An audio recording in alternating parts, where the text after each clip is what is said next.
പ്രതികളെല്ലാം CPM പ്രവർത്തകർ. 6 വർഷത്തെ നിയമയുദ്ധം. വിധിയിൽ തൃപ്തരല്ലെന്ന് പൊട്ടിക്കരഞ്ഞുകൊണ്ട് അമ്മമാർ. കാസർഗോഡ് പെരിയയിൽ യൂത്ത് കോൺഗ്രസ് പ്രവർത്തകരായ ശരത് ലാലും കൃപേഷും കൊല്ലപ്പെട്ട കേസിൽ 14 പ്രതികൾ കുറ്റക്കാരെന്ന് കണ്ടെത്തിയ കോടതി വിധി പ്രസ്താവം കേട്ട് മാധ്യമങ്ങൾക്ക് മുന്നിൽ പൊട്ടിക്കരഞ്ഞ് ശരത് ലാലിന്റെയും കൃപേഷിന്റെയും അമ്മമാർ. എല്ലാ പ്രതികൾക്കും കടുത്ത ശിക്ഷ കിട്ടണമെന്ന് ശരത് ലാലിന്റെ അമ്മ ലത മാധ്യമങ്ങളോട് പറഞ്ഞു. എല്ലാ പ്രതികളും ശിക്ഷിക്കപ്പെടുമെന്നാണ് കരുതിയത്. വിധിയിൽ പൂർണ്ണ തൃപ്തിയില്ലെന്നും ബഹുമാനപ്പെട്ട കോടതിയിൽ വിശ്വസിക്കുന്നുവെന്നും ശരത് ലാലിന്റെ അമ്മ പറഞ്ഞു. വിധി പ്രസ്താവത്തിൽ ഒന്നും പറയാൻ തോന്നുന്നില്ലെന്ന് കൃപേഷിന്റെ അമ്മ ബാലാമണി പറഞ്ഞു. പ്രതികൾക്ക് കടുത്ത ശിക്ഷ വേണം. കേസ് അട്ടിമറിക്കാൻ സർക്കാർ പല കളികളും ശ്രമിച്ചുവെന്നും കൃപേഷിന്റെ അമ്മ കൂട്ടിച്ചേർത്തു. 6 വർഷത്തോളം നീണ്ട നിയമയുദ്ധങ്ങൾക്കൊടുവിലാണ് സംസ്ഥാന രാഷ്ട്രീയത്തിൽ പ്രകമ്പനങ്ങൾ സൃഷ്ടിച്ച പെരിയ ഇരട്ടക്കൊലപാതക കേസിൽ വിധി പ്രസ്താവിക്കുന്നത്.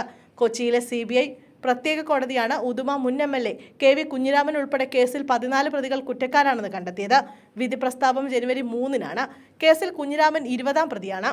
കൊലപാതകത്തിൽ നേരിട്ട് പങ്കെടുത്ത 1 മുതൽ 8 വരെ പ്രതികൾക്കെതിരെ കൊലക്കുറ്റം തെളിഞ്ഞു. 20 മാസത്തോളം നീണ്ട വിചാരണ നടപടികൾക്ക് ശേഷമാണ് കേസിൽ വിധി വന്നത്. പ്രതികളെ വെറുതെ വിട്ടതിനെതിരെ നിയമപരമായി മുന്നോട്ടു പോകുമെന്ന് ശരത് ലാലിന്റെ അച്ഛൻ മാധ്യമങ്ങളോട് പറഞ്ഞു. 2019 ഫെബ്രുവരി 17-ന് രാത്രി 7:30-ഓടെ ബൈക്കിൽ സഞ്ചരിക്കുകയായിരുന്ന യൂത്ത് കോൺഗ്രസ് പ്രവർത്തകരായ ശരത് ലാലിനെയും കൃപേഷിനെയും കല്ലിയോട്ട് കൂരാങ്കര റോഡിൽ തടഞ്ഞു നിർത്തി വെട്ടിക്കൊലപ്പെടുത്തുകയായിരുന്നു. ആദ്യം ലോക്കൽ പോലീസിലെ പ്രത്യേക സംഘവും പിന്നീട് ക്രൈംബ്രാഞ്ചും അന്വേഷിച്ച കേസിൽ CBI അന്വേഷണം ആവശ്യപ്പെട്ട ശരത് ലാലിന്റെയും കൃപേഷിന്റെയും മാതാപിതാക്കൾ ഹൈക്കോടതിയെ സമീപിച്ചു.